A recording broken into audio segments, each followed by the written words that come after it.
हरिपुर के एक गांव में शब्बीर ने एक ऐसे बिसारत से महरूम शख्स को देखा है जो ईमानदारी, फर्ज शनासी और सादगी को अपना ईमान समझता है और गुज़िश्ता 40-45 साल से घर घर डाक पहुंचाने का काम करता है। बहुत दिनों पहले जब अनवर की उम्र 16-17 बरस रही होगी, शब्बीर ने देखा कि अनवर अपने घर के बाहर एक बड़े से पत्थर पर खामोश बैठा हुआ था। उसका सर झुका हुआ था और ऐसा लग रहा था कि वो किसी गहरी सोच में था। वो अपने गांव से एक आध बार निकलकर हरिपुर शहर भी गया था और उस दिन उसके दिमाग में वही मनाजिर घूम रहे थे। उसे याद आ रहा था कि जब वो शहर गया था तो लोगों ने उसे बताया था कि शहर में ट्रैफिक चलता है, शहर की चौड़ी सड़कों पर ट्रैफिक के सिपाही मौजूद होते हैं, दुकानें खुली हुई होती हैं, सुजुकी को बतौर सवारी इस्तेमाल किया जाता है, लोग सड़कों पर पैदल भी चलते दिखाई देते हैं। शहर के ये मनाजिर अपनी आंखों से तो वो देख नहीं पाया था क्योंकि खुदा ने उसे बसारत की ताकत से महरूम रखा हुआ था, मगर उसके अंदर की आंख खुली हुई थी। वो आवाजों हत्ता के इर्द गिर्द फैली हुई खामोशी से भी सब कुछ जान लेता था। उस दिन वो काफी देर तक खामोशी से सर झुकाए बैठा रहा। उसे गांव से गुजरने वाली ट्रेन की आवाज भी नहीं चौंका सकी। फिर न जाने उसके जी में क्या आई कि वो रेलवे स्टेशन पहुंच गया था। स्टेशन पर सन्नाटा था और दूर तक मुसाफिरों का नामो निशान नहीं था। फिर वो पटरी पार करता देखा गया और फिर जब शाम होने लगी तो शब्बीर ने अनवर को गांव की तरफ लौटते देखा।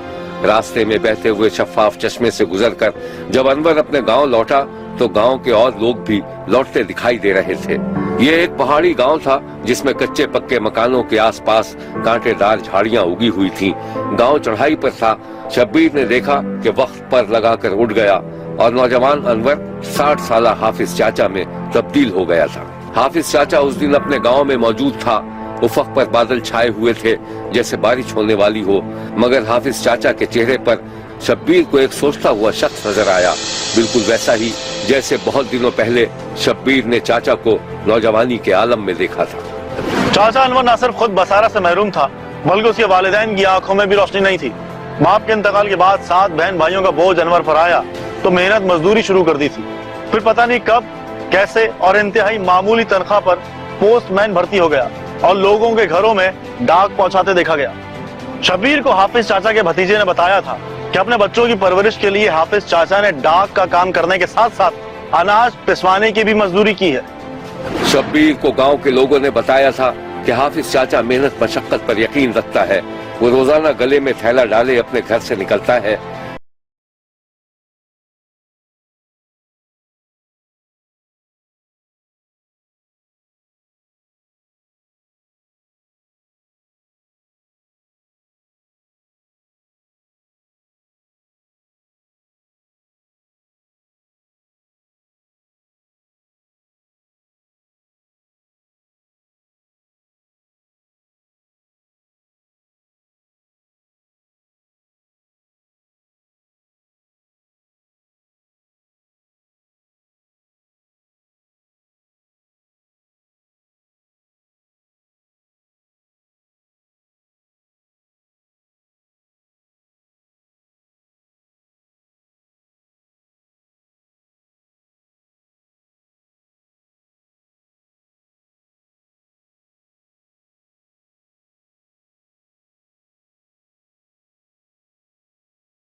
आंखों से भी ज्यादा रोशन है। पहाड़ी ढलाने, खारदार झाड़ियां, जगह जगह पत्थर, कुछ भी हाफिज चाचा के रास्ते में रुकावट नहीं बनता। इन रास्तों पर वो एक मुद्दत से चल रहा है। गांव की बुलंदी से नजर आने वाले दौड़ते भागते शहर से बेनियाज हाफिज चाचा को यही धुन रहती है कि वो जल्द अज जल्द लोगों तक उनकी डाक पहुंचा दे। शब्बीर को ये जानकर मजीद हैरत हुई कि अव्वल तो 1000 रुपए तनख्वाह ही क्या होती है और फिर आज तक हाफिज चाचा को महकमा डाक ने मुस्तकिल नहीं किया था। हाफिज चाचा के माँ बाप, भाई बहन सब इंतकाल कर चुके थे और अब हाफिज चाचा अपने भतीजे के साथ रहता है। हाफिज चाचा की शादी हो गई और फिर वक्त गुजरने के साथ साथ उसके 2 बेटों की भी शादी हो गई और अब एक बेटा छोटी मोटी मुलाजमत करता है। 40 बरस मुसलसल बतौर पोस्टमैन काम करने के बाद क्या आप यकीन करेंगे कि हाफिज चाचा की तनख्वाह महज 1000 रुपए है। जी हाँ, 1000 रुपए। ये देखिए, हाफिज चाचा के गले में डाक का थैला लटका हुआ है और वो गांव के एक घर पहुंच चुका है। इस घर में डाक देने के बाद अब वो दूसरे घर पर दस्तक दे रहा है।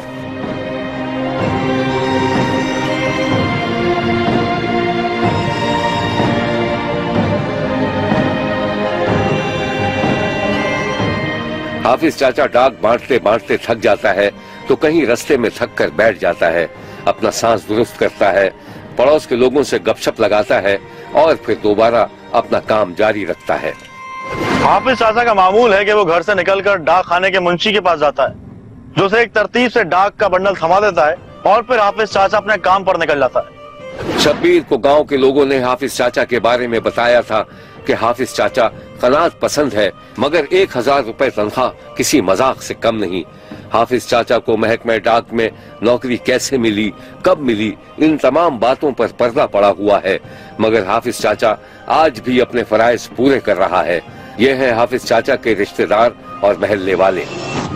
नबीना आदमी है, ये मेरी याद में करीबन 55 रुपए तो पर्ची हुए, और जाके 40 साल में इसकी 1010 रुपए सैलरी है। बारिश हो, धूप हो, गर्मी हो या सर्दी हो, ये जो भी मनी ऑर्डर हो, खात हो, ये अपने टाइम पे आके घर घर में तकसीम करते हैं। 8-10 किलोमीटर रास्ता है और घर घर में ये इसको तय लगा के देते हैं। ऊपर नीचे वो मुंशी इसको समझा देते हैं कि ये फलान जगह गांव की डाक है, ये फलान जगह की है, ये उस हिसाब से ये तकसीम कर देते हैं।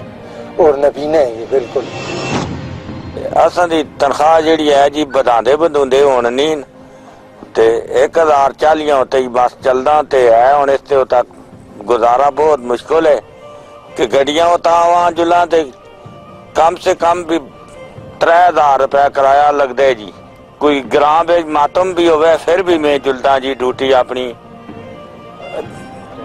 टाइम ता दे के ते तां मैं घरा को आना जी। सुबह दा निकले दा ते राती नमाज़ां घर आन के पहुंचता।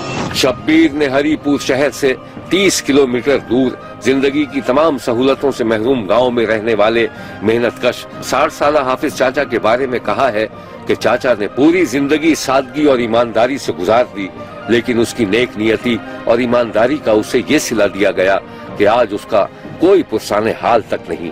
शब्बीर ने महकमे डाक से अपील की है कि हाफिज चाचा की तनख्वाह पर नजरसानी की जाए, उसे खुसूसी अलाउंस दिए जाएं ताकि वो बाकी मानदा जिंदगी थोड़े बहुत सुख के साथ गुजार सके। देखते रहिए, क्योंकि कोई देखे न देखे, शब्बीर तो देखेगा। शब्बीर ने गुजरावाला में एक ऐसी माँ को देखा है जिसके छोटे छोटे बच्चे एक वक्त की रोटी को भी तरस गए थे। बच्चों की परवरिश का बोझ माँ बाप के लिए नाकाबिले बर्दाश्त होता जा रहा था। यह है शहनाज बीबी की दुख भरी दास्तान। आसिफ जेरे तामीर मकान में मजदूरी कर रहा था। शाम को काम खत्म हुआ तो उसने प्लॉट पर आरजी हौस के पानी से मुंह धोया, बालों को संवारा और फिर ठेकेदार के सामने दीगर मजदूरों के साथ कतार में बैठ गया। ठेकेदार ने जल्दी जल्दी सब मजदूरों का हिसाब किताब किया। आसिफ को पैसे मिले तो वो वहां से रवाना हो गया। फिर आसिफ ने रास्ते में अपना पुराना सा मोबाइल फोन निकाला और शहनाज को फोन करने लगा। शहनाज आंगन में रोटियां बना रही थी। शहनाज ने फोन उठा ली।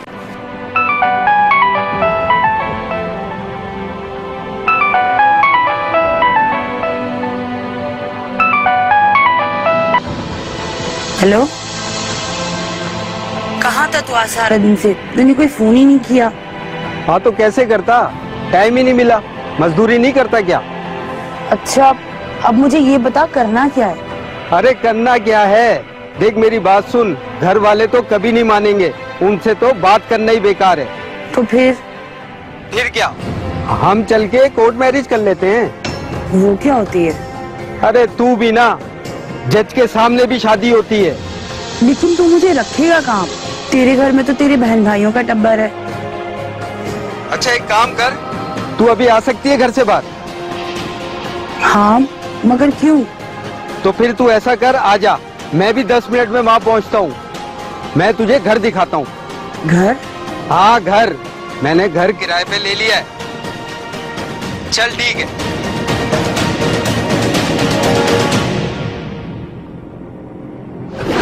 शहनाज का ताल्लुक एक इंतहाई पसमानदा घराने से था। शहनाज के बाप ने शहनाज की मां को तलाक देकर कहीं और शादी कर ली थी और तलाक के बाद शहनाज की मां शहनाज समेत अपनी 4 बेटियों को हालात के रहमो करम पर छोड़कर शादी रचाकर बैठ गई थी। शहनाज ने लोगों के घरों में कामकाज शुरू करके अपनी जिंदगी का आगाज किया था कि इसी दौरान उसकी मुलाकात आसिफ से हो गई थी, जो मेहनत मजदूरी करता था। फिर दोनों ने कोर्ट मैरिज करके जिंदगी शुरू की, मगर गुर्बत और अफलास की वजह से कुछ ही अरसे में आसिफ के सर से मोहब्बत का भूत उतर गया था और अब वही प्यार करने वाले एक दूसरे की सूरत से बेजार हो गए थे। एक दिन शब्बीर ने देखा कि शहनाज का शौहर सुबह मजदूरी पर जाने के बजाय मोबाइल फोन पर गेम खेलने में मसरूफ था और करीबी शहनाज का एक बच्चा रो रहा था। शहनाज प्लास्टिक की मैली सी बोतल में पानी भर के बच्चे को पिलाने की कोशिश कर रही थी और गजबनाक निगाहों से अपने शौहर की जानिब देखती जा रही थी। चुप हो जा बेटा, चुप हो जा। समझ, तेरा बाप मर गया है। पी ले, एक तो तूने मेरा जीना हराम करके रखा है। शहनाज गुस्से में बच्चे को एक तरफ फेंक कर पांव पटकते हुए जाने लगी तो उसके शौहर के कान खड़े हो गए। और तू पागल वागल तो नहीं है? क्या बड़बड़ लगा रखी है? करूंगी, 1000 बार करूंगी। शर्म नहीं आती तुझे? एहसास नाम की कोई चीज है तेरे अंदर? बच्चियां भूख से बिलक रही, हमें फाके हो रहे और तू खेल खिलवाड़ में लगा हुआ है। हाँ तो क्या करूं? चोरी करूं, डाका डालूं कहीं जाके? बोल। शादी से पहले तो बड़े ख्वाब दिखाए थे, ये ला कर दूंगा, वो ला कर दूंगा। या बच्चों का तो पेट पाल नहीं सकता, बीवी की ख्वाहिशात पूरी करेगा। बेटियां बड़ी हो रही हैं, खाने को नहीं है घर में, ना कॉपी ना किताबें। आखिर तू चाहता क्या है? यार बस कर ले, बस कर ले और उठा अपनी इस औलाद को। टह टह करके दिमाग पका दिया इससे मेरा। ये मेरी अकेले की जिम्मेदारी नहीं है, आज से इसे तू संभालेगा। मैं यहाँ से अभी और इसी वक्त जा रही हूँ। आसिफ ने अपनी बीवी को रोकने की कोशिश की मगर वो हाथ छुड़ाकर बाहर निकल गई। शहनाज का शौहर सटपटा कर रह गया। उसकी समझ में नहीं आ रहा था कि वो क्या करे। बच्चा मुसलसल रो रहा था। बाप ने बेटे को गोद में उठा लिया। बच्चा शायद रोते रोते थक चुका था, इसलिए वो खामोश हो गया। अब आसिफ को अपनी गुर्बत और बेरोजगारी का एहसास हुआ तो उसकी आंखों में आंसू आ गए। उसकी निगाहों में वो तमाम मनाजिर घूमने लगे जब वो सुबह से शाम तक शहर की फुटपाथों पर बैठा काम का इंतजार करता था और फिर नाकाम होने के बाद बोझल कदमों से घर की तरफ लौट जाता था। एक होटल के पास से गुजरते हुए उसका जी चाहा कि वो रोटियां खरीद ले, मगर उसकी जेब खाली थी।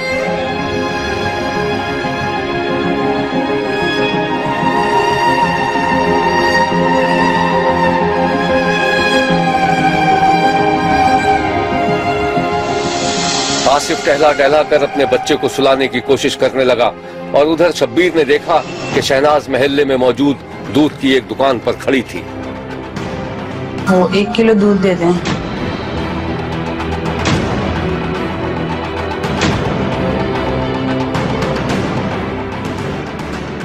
ओ सफदर भाई, पैसे कल दूंगी। दूध वाला किसी सोच में पड़ गया। उसने एक नजर शहनाज को देखा तो वो सारी सूरत हाल समझ गया। कोई मसला नहीं, कुछ और चाहिए तो वो भी ले जाओ। नहीं, बहुत बहुत शुक्रिया। शहनाज का जी तो चाहा कि डबल रोटी या पापे भी ले ले, लेकिन उसकी हिम्मत न पड़ सकी। उसने दूध पर ही इक्तिफा किया और दुकान से लौटकर घर आ गई। चारपाई पर लेटे हुए शौहर ने एक नजर बीवी को देखा, लेकिन बीवी से कुछ पूछने की हिम्मत न पड़ सकी।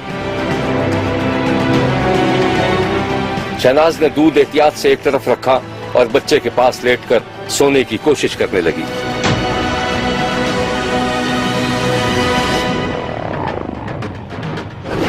शदीद गुर्बत, किराए का मकान और बेरोजगारी ने शहनाज को तोड़ कर रख दिया था।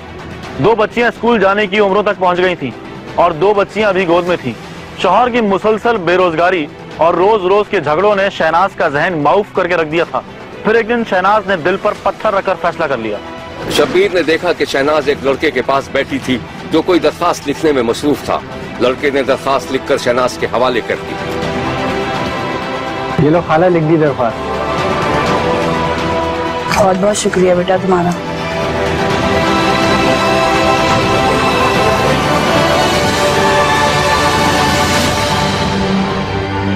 शब्बीर को लगा जैसे शहनाज ने अपने शौहर से तलाक लेने का फैसला कर लिया था, लेकिन क्या तलाक लेने से शहनाज के माली हालात बेहतर हो सकते थे?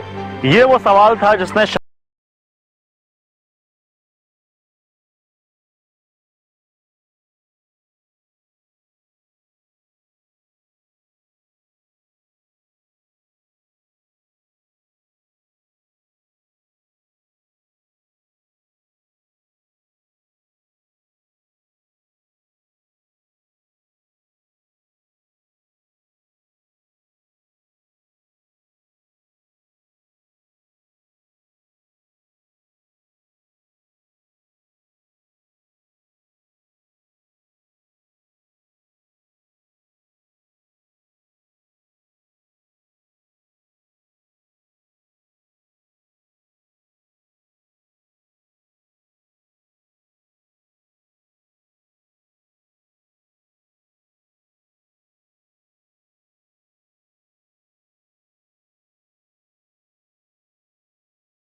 अजियतनाक जिंदगी। शहनाज शब्बीर को अपनी दुख भरी कहानी सुना रही थी कि किस तरह उसके बाप ने उसकी मां को तलाक देकर शहनाज और उसकी 3 बहनों को बेसहारा छोड़ दिया था। शहनाज बात करते हुए 1-2 बार अपनी हालत जार पर मुस्कुराई भी, लेकिन जल्द ही दुखों ने उसकी आंखों में जगह बना ली और उसकी आंखों में आंसू झिलमिलाने लगे। शहनाज का कहना था कि उसने बच्चियों की तालीम के लिए उन्हें चाइल्ड प्रोटेक्शन के हवाले किया था। भाई ये मजबूरी थी कि मैंने शादी की थी, जैसे किराए पे रहते हैं, साढ़े घर के खर्चात जड़े वो नहीं पूरे होते। फिर ये सोचा सी कि बच्चे चलोते दे उन्हें इनके पढ़ जान दे, उन्होंने मुस्तकिल बन जाएगा। ऐस मजबूरी तो जरा नहीं इनके बच्चे होते छड़े है। नहीं मेरे बहन भाई कोई भी नहीं, मैं अपनी मर्जी से शादी की थी ना, इसलिए कोई बहन नहीं तामन करता, कोई भाई नहीं तामन करते। बंदा मेरा भी मिस्त्री पीछे दिहाड़ी करता, 300-400 रुपया दिहाड़ी लिया की बंदा। शब्बीर का कहना है कि कौन से माँ बाप होंगे जो अपनी औलादों को एक लम्हे के लिए भी अपनी निगाहों से ओझल कर सकें, लेकिन बदतरीन गुर्बत इंसान को ऐसे मोड़ पर ले आती है जहां वो खुद अपनों से बिछड़ने का फैसला करता है। यही कुछ शहनाज के साथ भी हुआ। फिर एक दिन शब्बीर ने देखा कि 2 बेटियां चाइल्ड प्रोटेक्शन के हवाले करने के बाद शहनाज अपनी बच्चियों को याद करके रो रही थी और फिर न जाने कब उसे नींद आ गई। देखते रहिए, क्योंकि कोई देखे न देखे शब्बीर तो देखेगा।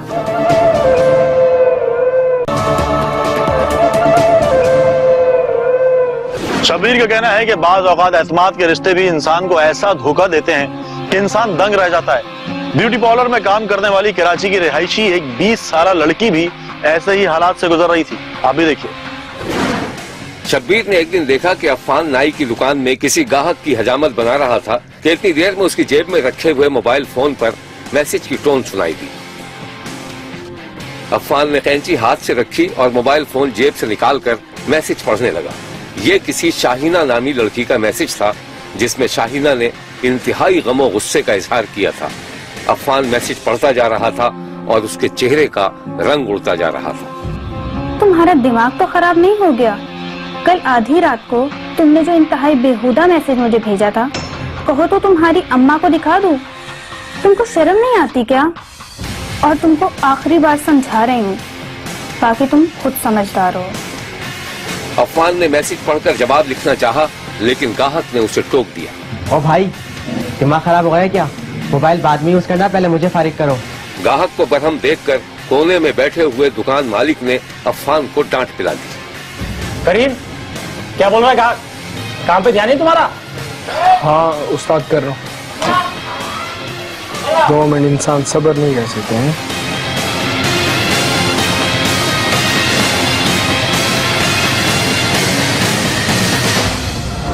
थोड़ी देर में अफ़ान ने गाहक को फारिग किया और फिर एक बेंच पर बैठकर दोबारा वही मैसेज पढ़ने लगा।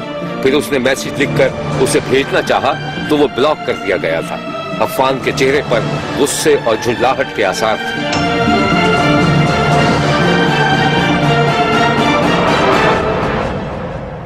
अफ़ान कम उम्र 20 साला शाहीना का कज़न था। दोनों ख्वाजा अजमेर नगरी के रिहायशी थे। शाहीना घर का खर्चा चलाने के लिए ब्यूटी पार्लर में मेहंदी लगाने का काम करती थी और अफ़ान एक नाई की दुकान पर 150 रुपए यौमिया पर मुलाजमत करता था और मुबैना तौर पर नशे का भी आदी था। उस दिन शाम को शब्बीर ने देखा कि अफ़ान अपने एक दोस्त के साथ किसी खोली में बैठा नशा कर रहा था और इस दौरान अपनी कजन को फोन करने की भी कोशिश कर रहा था। और जब उधर से कोई रद्द अमल सामने नहीं आया तो अफान दिल ही दिल में पेचोताप खाकर खुद कलामी करने लगा। जो मर्जी हो जाए, तुझे मैं छोड़ने वाला तो है नहीं। तू क्या समझती है मैं तेरा पीछा छोड़ दूंगा? अफान की ये खुद कलामी सुनकर उसके साथी ने उसे टोक दिया। मैं तेरा पीछा नहीं छोड़ने वाला। अबे क्या मुंह में बड़बड़ा रहा है? सनकी तो नहीं हो गई तू? अभी तो छोड़, तू नहीं समझता है, बच्चा है तू। क्यों नहीं समझूंगा? बच्चा नहीं हूँ मैं। कौन है वो लड़की? यार मेरी कजन है। फिर यार बहुत खूबसूरत है यार। तो मेरे भाई शादी कर लेना उससे। लो, वो मुझे मुंह लगा के राजी नहीं और तू कहता है कि शादी कर ले। तो मुझसे करवा दे। अफान साथी की ये बात सुनकर तैश में आ गया। बकवास बंद कर, खबरदार जो आइंदा ऐसी बात की। अच्छा चल चल, गुस्सा छोड़। मैंने कौन सी गाली देती है? तू नहीं समझेगा, चुप कर। अच्छा, मुझे एक बार उसकी सूरत तो दिखा दे। ये तो कर सकता है ना? मैं उसका चेहरा देख के बता दूंगा कि वो कितने पानी में है। हाँ ठीक है, कल कॉलेज जाते हुए इसे दिखा दूंगा। अफान की बढ़ती हुई बेहूदगियों से शाहीना तंग आ चुकी थी और फिर एक दिन ड्रामाई अंदाज में अफान ने शाहीना से माफी मांग ली तो शाहीना ने सुकून का सांस लिया। हुआ ये था कि एक दिन जब अफान अपनी कजन शाहीना के घर पहुंचा तो घर में कोई मौजूद नहीं था। अफान ने दरवाजे पर दस्तक दी तो शाहीना ने झांक कर देखा। कौन? शाहीना दरवाजा खोलो, मैं काम से आया हूँ। नहीं खोलूंगी दरवाजा। जब अम्मा आएंगी ना तो आ जाना। मुझे पता है तुम दरवाजा क्यों नहीं खोल रही। मैंने तुम्हें तंग बहुत किया है ना, पर देखो कसम से मैं आज के बाद तुम्हें कभी तंग नहीं करूंगा। अच्छा बताओ क्या बात है? तुम कहोगी देखो फिर से उधार मांगने आ गया। शाहीना मुझे 200 रुपए की बहुत जरूरत है, प्लीज मैं लौटा दूंगा तुम्हें वापस। वापस कर दोगे? पहले वापस किए 10,000 रुपए जो लिए हैं, उन पैसों का क्या हुआ? अब इतना भी जलील मत करो कि मैं अपनी नजरों से गिर जाऊं। मैं तुम्हें कह रहा हूं ना, मैं तुम्हें वापस कर दूंगा। अगर देने हैं तो बताओ, मैं फिर चलता हूँ वापस। अच्छा ठहरो, लेकर आती हूँ।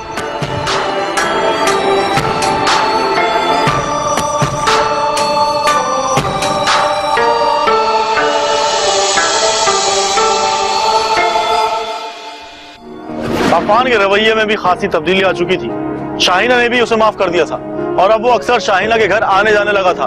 बल्कि शाहीना को ब्यूटी पार्लर से कभी देर हो जाती तो अफान को फोन कर कर बुला लेती थी। एक दिन शाम को शब्बीर ने देखा कि शाहीना बुरके में ब्यूटी पार्लर से निकली और पार्लर के बाहर मोटरसाइकिल पर मौजूद अपने कजन के साथ बैठ गई।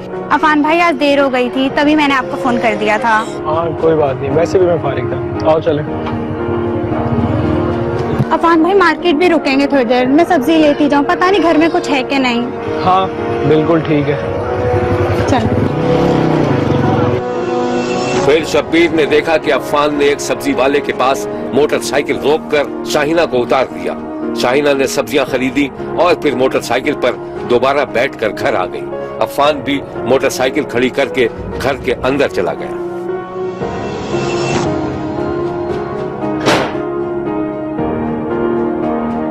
बेटा आज इतनी देर कर दी?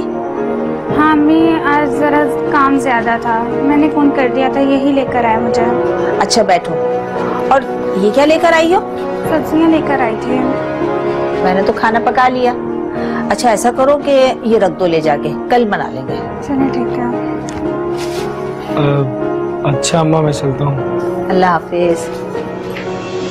एक दिन शब्बीर ने देखा कि शाम ढल चुकी थी और शाहीना अब तक घर नहीं लौटी थी। शाहीना की माँ बार बार घड़ी की तरफ देख रही थी और फिर जब रात के 11 बज गए तो शाहीना की माँ के हाथ पांव फूल गए। वो बार बार अपनी बेटी को फोन मिलाती रही लेकिन उसका नंबर बंद जा रहा था। आपके मिलाए हुए नंबर से जवाब मौसूल नहीं हो रहा। बराए मेहरबानी थोड़ी देर बाद कोशिश कीजिए। इस कहानी की मजीद तफसीलात हम आपको दिखाएंगे लेकिन एक ब्रेक के बाद। कहीं जाइएगा मत, क्योंकि कोई देखे ना देखे, शब्बीर तो देखेगा। फिर जब रात के 11 बज गए तो शाहीना की माँ के हाथ पांव फूल गए। वो बार बार अपनी बेटी को फोन मिलाती रही लेकिन उसका नंबर बंद जा रहा था। आपके मिलाए हुए नंबर से जवाब मौसूल नहीं हो रहा। बराए मेहरबानी थोड़ी देर बाद कोशिश कीजिए। फिर शाहिना की मां ने अफान को फोन मिलाया तो उसने फोन उठा लिया। वो हस्बे मामूल एक खोली में नशा कर रहा था।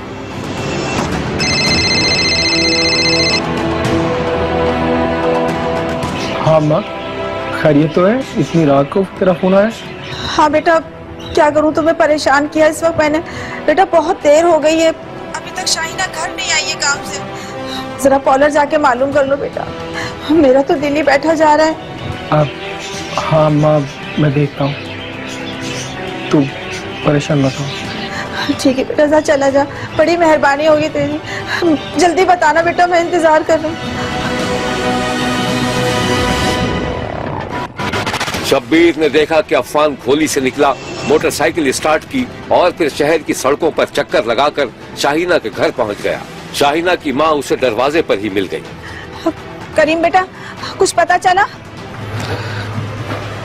नहीं माँ, कुछ नहीं पता चला। अच्छा, तू पार्लर गया था? हाँ माँ, मैं गया था उसके ब्यूटी पार्लर, पर वो तो कह रहे थे कि उसे गए हुए काफी देर हो गई है। या अल्लाह, कहाँ चली गई मेरी बच्ची। तू ऐसा कर बेटा कि पुलिस स्टेशन में रिपोर्ट तो दर्ज करवा दे। हाँ अम्मा, आप फिक्र न करें, मैं जाके पता करता हूँ। आप चले अंदर जाएं, मैं करता हूँ अम्मा पता। कहाँ चली गई? शाहिना को लापता हुए पूरी रात गुजर चुकी थी, लेकिन दूसरे दिन शब्बीर को जो कुछ पता चला वो ये है। शब्बीर ने देखा कि सरजानी टाउन के इलाके में एक जेरे तामीर मकान का चौकीदार थाने वालों को फोन कर रहा था। हेलो, सलाम साहब, ये थाना है? हाँ हाँ, ये थाना है। कौन हो तुम? बोलो। साहब, मैं सरजानी टाउन में चौकीदार है। इधर एक प्लाट में लड़की का लाश पड़ा हुआ है। लाश पड़ा? अच्छा, जरा एड्रेस तो लिखो।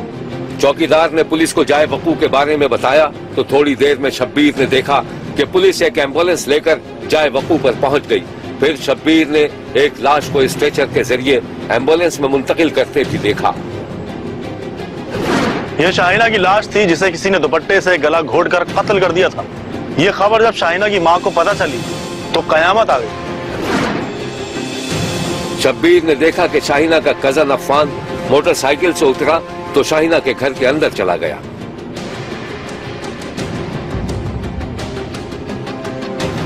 अम्मा, क्या हुआ बेटा, कुछ पता चला शाहिना का? अम्मा, मैं थाने गया था, थाने वाले तुम्हें बुला रहे हैं। उन्हें किसी की लाश मिली है, तुम्हें पेशाने के लिए बुला रहे हैं, जल्दी चलो। क्या लाश मिली है? नहीं नहीं, मेरी बेटी की लाश नहीं हो सकती वो। नहीं, तूने देखी वो लाश? माँ, तुम परेशान क्यों हो रही हो?